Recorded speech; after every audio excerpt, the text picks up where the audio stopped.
세계 최고 수준이라던 한국 의료, 지금 붕괴 직전이라는 말이 나오고 있습니다. 도대체 무슨 일이 벌어지고 있는 걸까요? 오늘 이 문제 한번 제대로 파헤쳐 보겠습니다.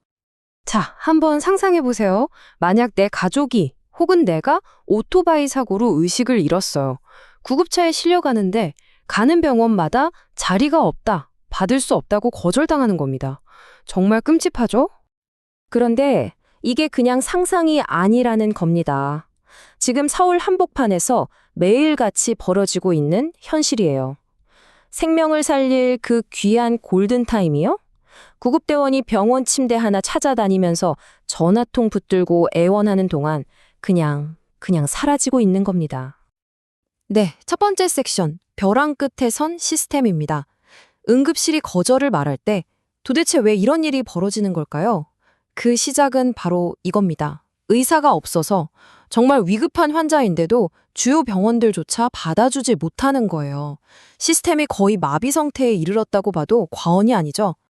그럼 두 번째, 2,000명 증원과 의사들의 저항, 이 모든 사태의 도화선이 된 그 갈등의 중심으로 한번 들어가 보겠습니다.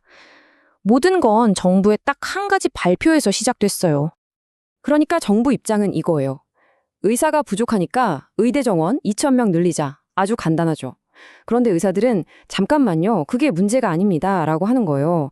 의사 숫자만 늘리면 뭐하냐. 진짜 문제는 따로 있는데 예를 들어 수학과나 흉부외과 같은 필수 분야는 돈도 안 되고 소송 걸릴 위험은 너무 크고 이런 근본적인 시스템부터 고쳐야지 숫자만 늘리는 건 의미 없다는 거죠.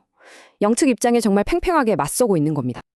이게 정말 순식간에 벌어진 일이에요. 보세요. 2월에 정부가 2,000명 늘린다 발표하니까 바로 그 달 말에 젊은 의사들이 그럼 우리 병원 떠나겠다 하고 집단 사직을 시작한 거죠. 그리고 3월부터 지금까지 정부는 돌아오라고 명령하고 의사들은 못 돌아가겠다고 버티고 완전히 강대강으로 부딪히면서 그 사이에 의료 시스템 전체가 무너지기 시작한 겁니다. 한 의료계 논평가는 이걸 두고 그냥 진흙탕 싸움이라고까지 표현했어요. 양쪽 다 진짜 현장 문제를 해결하려는 진정성이 안 보인다는 거죠. 그리고 이렇게 윗선에서 힘겨루기를 하는 동안 그 피해는 고스란히, 정말 고스란히 현장의 환자들에게 돌아가고 있었습니다. 자, 그럼 그 피해가 구체적으로 뭔지 한번 볼까요? 이게 단순히 응급실이 붐비는 수준의 문제가 아니에요.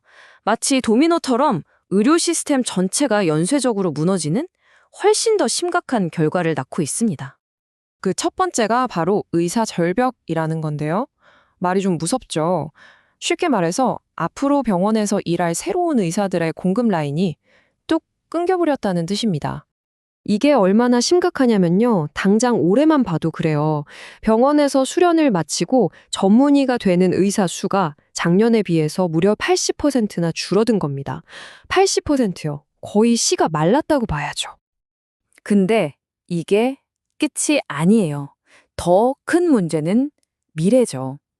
당장 올해 졸업해서 새내기 의사가 되어야 할 의대생들 있잖아요.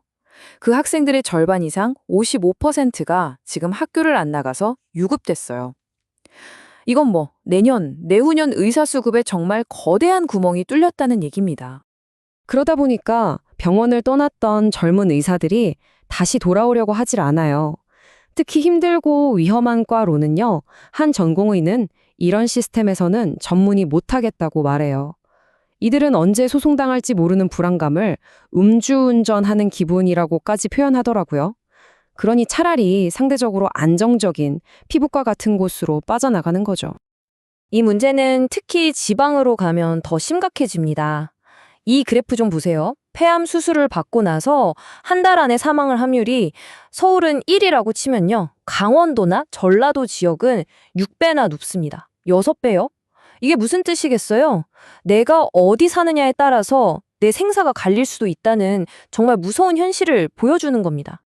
그러니까 환자분들은 어떻게 하겠어요? 살아야 하니까요.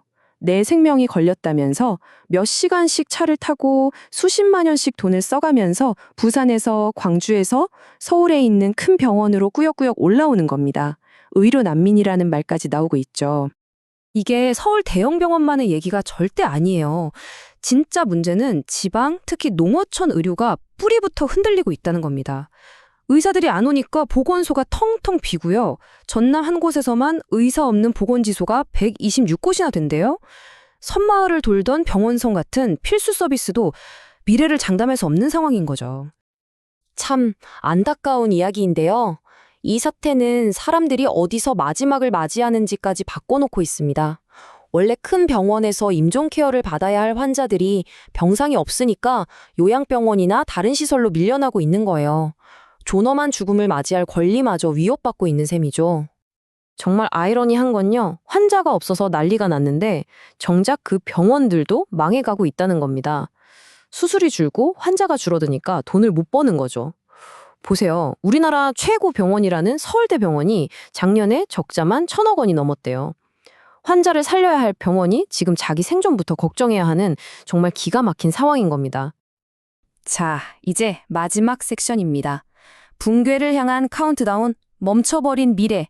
어쩌면 오늘 이야기에서 가장 마음 아픈 부분일지도 모르겠습니다. 바로 우리 아이들, 다음 세대가 짊어져야 할 몫에 대한 이야기입니다. 이제부터는 더 이상 숫자나 통계 이야기가 아닙니다.